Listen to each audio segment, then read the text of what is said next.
ዓለምን በኢኮኖሚ በወታደራዊ ኃይልና በባህል የምትገዛው አሜሪካ በመጽሐፍ ቅዱስ ውስጥ የት ትገኛለች? እስራኤል፣ ኢራን፣ ሩሲያና ግብፅ በስም ተጠቅሰው ሳለ የዘመናችን ትልቁ ኃያል መንግስት ለምን በስም አልተጠቀሰችም? ወይንስ በሚስጥራዊ ኮድ ተደብቃ ይሆን? ዛሬ አሜሪካ በመጽሐፍ ቅዱስ ትንቢት ውስጥ ያላትን 3 ትልልቅ ማንነቶች፣ ከመካከለኛው ምስራቅ ጦርነት ጋር ያላትን ቁርኝትና በመጨረሻው ዘመን የሚጠብቃትን ዕጣ ፈንታ በዝርዝር እንመለከታለን። ታሪኩን እስከ መጨረሻው ይከታተሉ።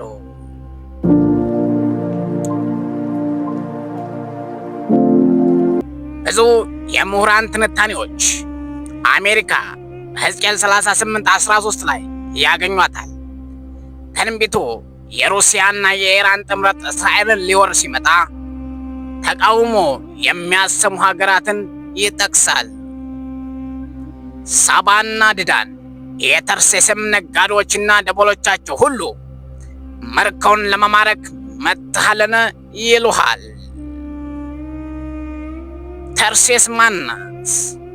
በጥንት ዘመን ከእስራኤል በስተምዕራብ ያለች የባህር ኃይል ብዙዎች እንግሊዝ ወይም ኢሮፕ ይሏታል።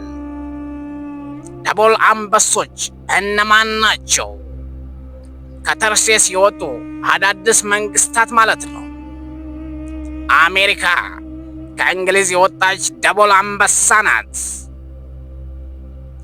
የሚገርመው አሜሪካ በትንቢት ውስጥ ጦርነቱን ስታቆም አትታይም።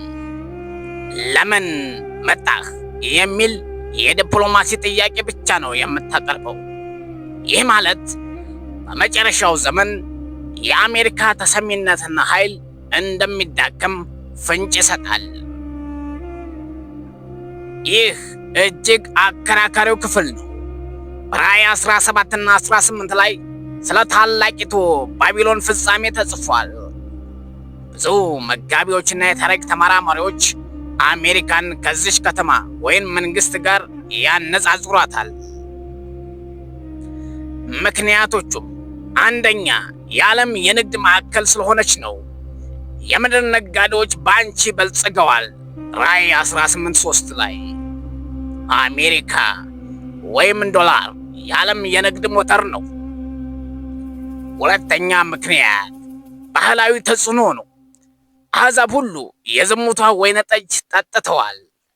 የአሜሪካ የፊልም ሙዚቃና ግብረ ገብ ወይም ሊበራሊዝም ዓለምን ቀይሯል። ሶስተኛው አሜሪካን ከባቢሎን ጋር የሚያመሳስሉበት ምክንያት ድንገተኛ ጥፋት ነው። በአንድ ሰዓት ውስጥ ፍርድሽ መጥቷልና ራእይ 18:10 ይህ በኒኩሌር ጥቃት ወይም በኢኮኖሚ ውድቀት የሚመጣ ድንገተኛ መጥፋትን ሊያመላክት ይችላል። ከ1948 ጀምሮ አሜሪካ የእስራኤል ዋስትና ሆና ቆይታለች። በራእይ 12:14 ላይ አንዲት ሴት ወይም እስራኤል በእባቡ ወይም ሰይጣን እንድትሸሽ 2 የታላቁ ንስር ክንፎች ተሰጧት ይላል። ብዙዎች ንስር የአሜሪካ ምልክት በመሆኑ አሜሪካ እስራኤልን ከመጥፋት የምታድን ኃያል ናት ይላሉ። ነገር ግን ታሪክና ትንቢት እንደሚናገሩት በመጨረሻው ሰዓት አሜሪካ እስራኤልን ትተዋታለች ወይንም አቅም ያንሳታል። በዘካርያስ 12:3 ላይ የምድር አሕዛብ ሁሉ በኢየሩሳሌም ላይ ይሰበሰባሉ ይላል። ሁሉ የሚለው ቃል አሜሪካንም ሊጨምር ይችላል። ዛሬ አሜሪካ በኢራንና በእስራኤል መካከል ቆማለች። በአንድ በኩል እስራኤልን መከላከል ትፈልጋለች፣ በሌላ በኩል ከኢራን ጋር ወደማይፈለግ 3ኛ የዓለም ጦርነት መግባትን ትፈራለች። የታሪክ መጽሐፍት እንደሚነግሩን ማንኛውም ኃያል መንግስት እንደ ሮም፣ ባቢሎን፣ እንግሊዝ የሚወድቀው በሁለት ምክንያት ነው። የውስጥ መበስበስ ወይም የኢኮኖሚ መስረክረክ። አሜሪካ ዛሬ በፖለቲካ ተከፋፍላለች።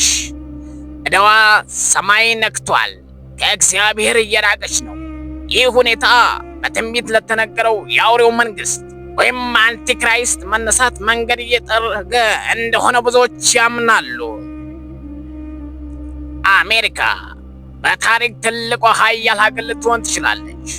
ነገር ግን በመጽሐፍ ቅዱስ መጨረሻ ላይ የሚነግሰው የአሜሪካ ዲሞክራሲ ሳይሆን የእግዚአብሔር መንግስት ነው።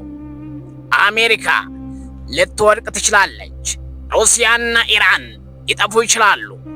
እስራኤል በመከራ ውስጥ ልታልፍ ትችላለች። መጨረሻው ግን አንድ ነው፣ የኢየሱስ ክርስቶስ ዳግም ምጽአት። ጥያቄው አሜሪካ የት ናት የሚለው ብቻ አይደለም። ጥያቄው እናንተ የት ናችሁ የሚለው ጭምር እንጂ። ዓለም ስትናወጥ የማይናወጥ መንግስት ያለው በእግዚአብሔር ዘንድ ብቻ ነው።